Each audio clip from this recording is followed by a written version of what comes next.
NASA will make history by launching the Lucy mission, the first mission to study the Trojan asteroids. And this is a unique group of asteroids that circle the sun in two different swarms. One group that's leading ahead of Jupiter in its path, the other trailing behind. And these ancient asteroids are virtually untouched since the birth of the solar system, and like fossils here on Earth, hold important clues to the past. All three of us love to geek out about this stuff, right? And here to talk to us about this special mission, what it means, is Lucy expert Tom Wagner from NASA.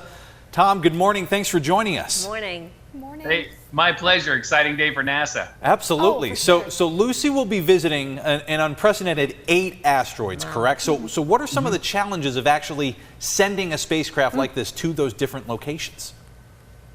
Well, look, the first thing is you're more than 5 times the distance the Earth is from the sun. So how do you power this thing? Wow. So Lucy's got 2 giant solar panels. Each of them is like 24 feet across. But also, too, not only do you want to get out there, but these asteroids are millions of miles apart from each other. So you got to navigate and get back and forth to them. Wow. You know, and it's not like the movies where you can just kind of fly around. Yeah. And so the Lucy mission is going to actually go all the way out to see one group behind Jupiter, and then it's going to come back in, loop around the Earth to go out to see the other group. So there's a lot of challenges to overcome, but it's an amazing team that put it together. It's an incredible undertaking. All right, so we know this isn't NASA's first mission to study an asteroid up close. What do these asteroids tell us, Tom? Why is it so important to study them? So these are really unique asteroids. When we look at them, some of them have these weirdly deep red colors that we think means they may have been very little processed during the formation of the planets, and they may be remnants of stuff that came from further out, like past Pluto, even in the Kuiper Belt. The other ones look a little bit more like the asteroids that we're more familiar with that are in that belt outside of Mars. But also, too, our numerical models show that these things probably got trapped by Jupiter very, very soon after the solar system formed, like very early on. And they haven't been changed much since then. So we think they can probably tell us about the building blocks that made our world and made us.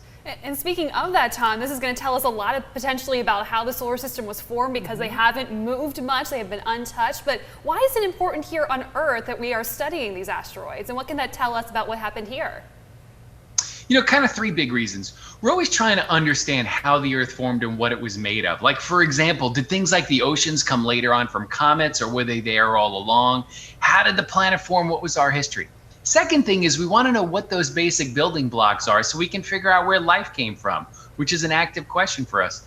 And then third one is this. Right now, we're starting to image planets that are around other stars out there in the universe. And we want to understand what those planets might be like, where are places that we might look for life. And NASA's actually launching the Webb Space Telescope later this year, where we're going to see a lot more about those exoplanets. It's incredible. I love it. It's mind-blowing, really, when you think about it, right? And Tom, how can we watch the launch and kind of follow Lucy's path here over the next several years? Hey, so the simplest, you can always go to nasa.gov and nasa.gov/Lucy. If you're on Twitter, look at the @NASA Solar System account. And there's even a hashtag for the Lucy mission on there where you can see and keep up to date with everything. Awesome. Terrific. Tom Wagner, NASA program scientist, thank you so much for joining us this morning. We really appreciate it. Great talking with you. Hey, thank you for having me.